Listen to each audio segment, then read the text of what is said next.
Tudo bom, Stanley? Tudo bem, Stanley, graças a Deus. Eu queria te perguntar primeiro se você se emociona com reportagens que apresenta. Ô, Laura, eu me emociono muito, eu até perco a ponta da corda, tem hora, de tão triste ou de tão alegre que eu fico quando acontece alguma coisa. Mas eu confesso que eu já cheguei às lágrimas várias vezes, principalmente quando a reportagem é sobre criança. Sim. Obrigada por passar a bola para mim, Stanley, tá contigo, porque a gente aí, vai começar o Jornal da Alterosa com o caso que nos tocou a todos aqui e também aos policiais militares que atenderam a ocorrência nessa manhã em Belo Horizonte. É de uma garotinha de 2 anos que teria sido abandonada pela mãe, foi encontrada dormindo com moradores de rua no centro da capital por PMs que receberam a denúncia e ficaram muito sensibilizados com a situação da menininha. É inevitável. Nessa hora, o lado ser humano toma conta e desperta no policial um instinto paterno. Aí vem a proteção, o carinho e a sensibilidade. Ah, é verdade. Tem aqui assim, ó, um trenzinho assim, outro faz agora. Aí... A inocência trouxe à tona aquele comportamento infantil, mesmo num cenário policial bem longe do imaginário dela. A menina só queria fazer um desenho bonito para o PM que a resgatou da rua. Quem é pai que sabe a situação de você ver uma criança abandonada, em situação completamente constrangedora, é amor que a gente pega pela criança. E quer resolver da melhor forma possível, né? A criança foi deixada aqui na Rua dos Carijós, na esquina com a Rio Grande do Sul, no centro da capital. Moradores de rua contaram à polícia que uma mulher chegou, entregou a menina, disse que voltaria, só que não apareceu mais. Ela ficou deitada aqui neste colchão, a gente vê que em meio a muita sujeira, sem proteção nenhuma, não há cobertura, sentindo frio e fome durante a madrugada. No início da manhã, uma pessoa que passava por aqui percebeu algo de errado e acionou a PM. A primeira preocupação da polícia foi matar a fome da criança. E aqui nesta lanchonete, ela se alimentou também do amor das funcionárias. Tomou Toddy, comeu pastel, aí acho que ela ganhou um bombom, né? Eu, se pudesse, né, dava vontade de levar pra gente.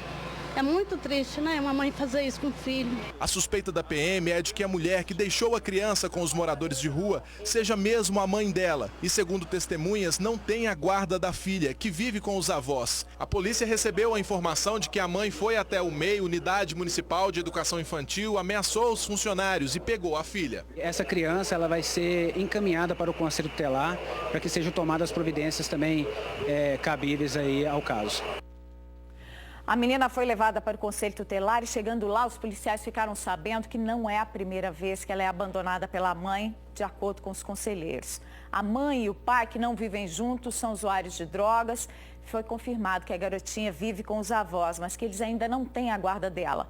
O Conselho vai tentar hoje ainda que a Vara da Infância e da Juventude dê a guarda aos avós. Agora a notícia da política nacional, da Justiça, na verdade, sobre a Lava Jato e Lula. O Supremo Tribunal Federal julga nesta tarde se o juiz Sérgio Moro, do Paraná, continua à frente das investigações sobre o ex-presidente.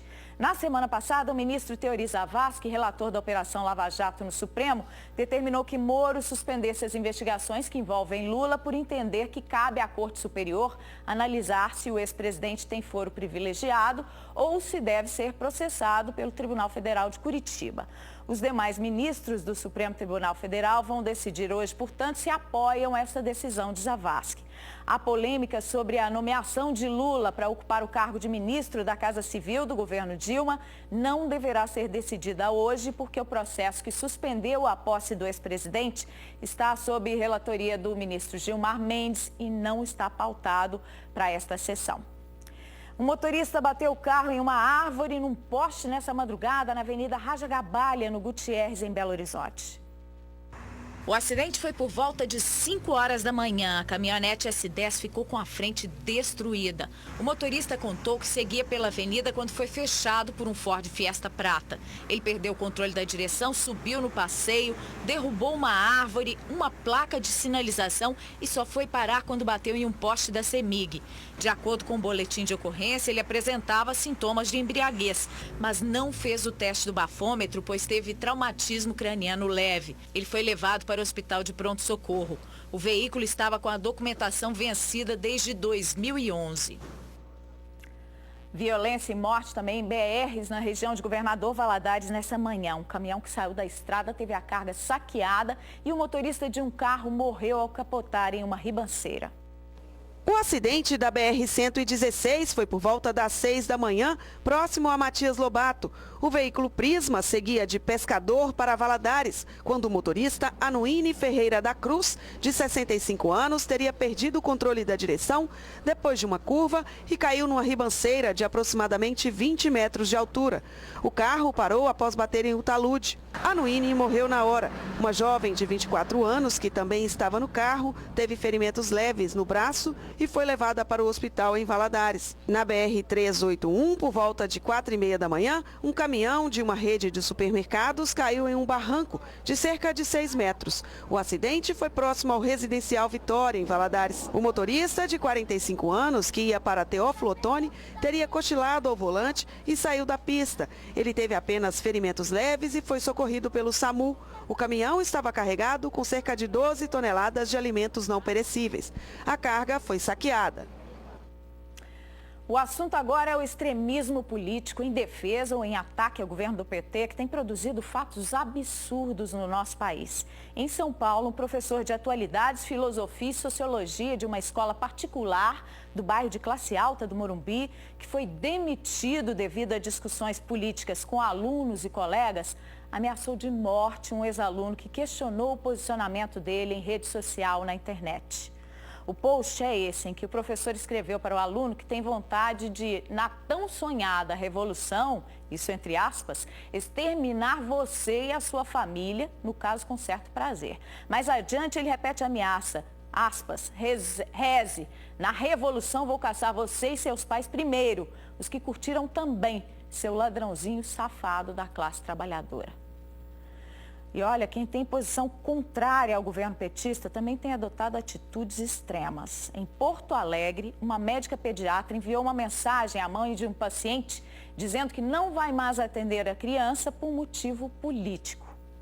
A mensagem da pediatra chegou pelo celular, uma semana antes da consulta do filho de Ariane. No texto, a médica Maria Dolores Bressan explica que não atenderá mais o menino por questões políticas. E sob a justificativa de que eu era afiliada ao Partido dos Trabalhadores, né? E o meu marido ao PSOL, né? A polêmica aumentou depois que o presidente do Sindicato Médico do Rio Grande do Sul, Paulo de Argolo Mendes, disse que a pediatra não tem por que se arrepender e deve se orgulhar da decisão. Ele não quis gravar entrevista. Em nota, a entidade disse que a recusa é prevista no Código de Ética. O documento garante ao médico o direito de não prestar serviços, se isso contrariar sua consciência, desde que não seja uma emergência. Ariane denunciou a médica ao Conselho Regional de Medicina, que vai abrir sindicância para apurar o caso. O atendimento era prestado por um convênio com o Instituto de Previdência do Rio Grande do Sul, que preferiu não se manifestar sobre o assunto. Procurada, a médica não quis gravar entrevista. Que esses casos todos de intolerância sirvam para que a gente pare para refletir, porque especialmente quando a violência está chegando nas crianças, nós não temos mais nada, né? Não tem mais nenhum caminho para frente. Que momento horroroso de intolerância estamos vivendo. Intolerância que é fomentada pelos líderes políticos de esquerda e de direita em seus discursos. Desaprovo quem entra neste jogo. Nós, cidadãos, que não ganhamos nada desses partidos, dessa política, virarmos massa de manobra e de terror numa pretensa luta de classes, nós temos é que lutar pelo Brasil mais justo, com oportunidades para todos, com educação para todos, que é o que melhora os níveis sociais em qualquer país. Aliás, a educação que acaba de ter um corte de investimento da ordem de 4,2 bilhões de reais, publicado pelo governo federal. É contra isso que nós temos que vociferar. A gente volta já com a polêmica sobre a pílula do câncer, que pode ser liberada pelo governo federal como suplemento alimentar.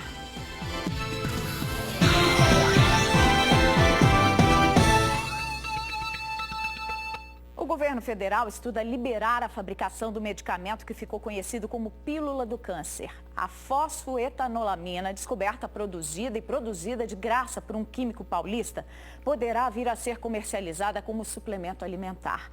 Vários doentes que têm feito uso dessa substância alardeiam a melhora e até a cura do câncer, o que tem levado a justiça a autorizar o consumo por ordem liminar. Depois de 3 anos de tratamento, os médicos já não esperam que Daiane se cure do câncer de estômago. Mas ela diz que tem esperança na fosfoetanolamina, porque sentiu melhoras ao tomar a substância. Eu me disponho a ser cobaia, se necessário for, para eu viver um pouco mais, para eu curtir um pouco mais o meu filho, que tem 8 anos, curtir o meu esposo. O Congresso aprovou a pílula, mas a Anvisa nem começou a analisar o produto, que foi desenvolvido por um químico da USP em São Carlos, interior de São Paulo. Os pacientes têm tido acesso à substância por liminares. O Ministério da Ciência e Tecnologia encomendou pesquisas clínicas, que ainda não têm resultados conclusivos. Para o Ministério, comercializar a pílula do câncer como suplemento e não como remédio é a forma mais rápida de combater o excesso de ações na Justiça e também de legalizar um consumo que já existe. O que nós temos, por enquanto, é a certeza de que não é tóxico. Para este professor da USP e ex-presidente da Anvisa, a venda como suplemento de maneira apressada preocupa. É um retrocesso para o funcionamento do sistema de vigilância sanitária que controla a sua saúde. É compreensível e até preocupante mesmo isso que a Anvisa informa, mas cabe à agência criar um mecanismo para fiscalizar a produção dessa pílula. Olha, eu tenho lido muito sobre isso, já vi um documentário impressionante com depoimentos diversos de pacientes que usam o remédio e também com entrevista do químico, que é o Gilberto Chierici. Ele que descobriu, passou a fabricar e a distribuir até de graça a fosfoetanolamina. Ele disse que não quer ganhar dinheiro com isso, já recusou propostas de laboratórios interessados na fórmula e, claro, em ganhar muito dinheiro com ela. E esse Gilberto cobra do governo os testes necessários para a liberação do medicamento que tem salvado vidas. E como ouvimos na reportagem, exames provaram que não é tóxico. Se não faz mal, qual o problema? E olha, me assustei hoje ao ler que a USP, a Universidade de São Paulo, denunciou o químico que foi professor da instituição à Polícia Civil por crime de curandeirismo, que é a prática de prescrever, ministrar ou aplicar substância para a cura de doenças por alguém que não é médico. Gilberto prestou depoimento na delegacia em São Carlos nessa quarta e pode responder também por botar vidas em risco e pegar até cadeia. E eu pergunto, se até agora tem salvado vidas ou ampliado o tempo de vida dessas pessoas, né, que tem aí um decreto de morte, eu acho que nesse caso é muito interesse financeiro por trás dessas ações.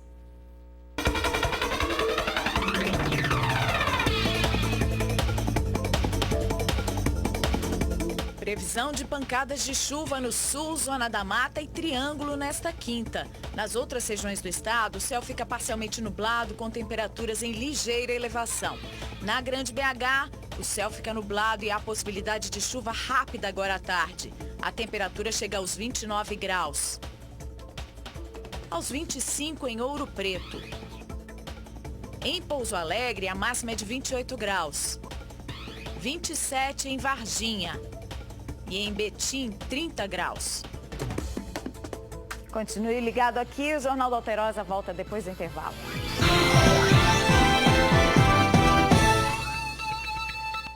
O temporal que provocou uma enchente de lama e deixou um rastro de destruição em Bom Repouso, no sul do estado, ainda traz consequências para a população. Várias casas foram destruídas e uma estrada está interditada. A lama destruiu tudo por onde passou. O cenário da região mudou completamente. Segundo o Corpo de Bombeiros, várias casas foram destruídas com a força da correnteza, que desceu por cerca de 3 quilômetros até atingir o vilarejo que fica às margens da MG 884, estrada que liga Bom Repouso à rodovia Fernão Dias. Após o acionamento, as primeiras guarnições que aqui chegaram vieram preocupadas em salvar vidas, ou seja, socorrer as possíveis vítimas que poderiam haver. Num segundo momento, detectou-se que o pessoal que no local atingido foi retirado a tempo. Então não há presença de vítimas.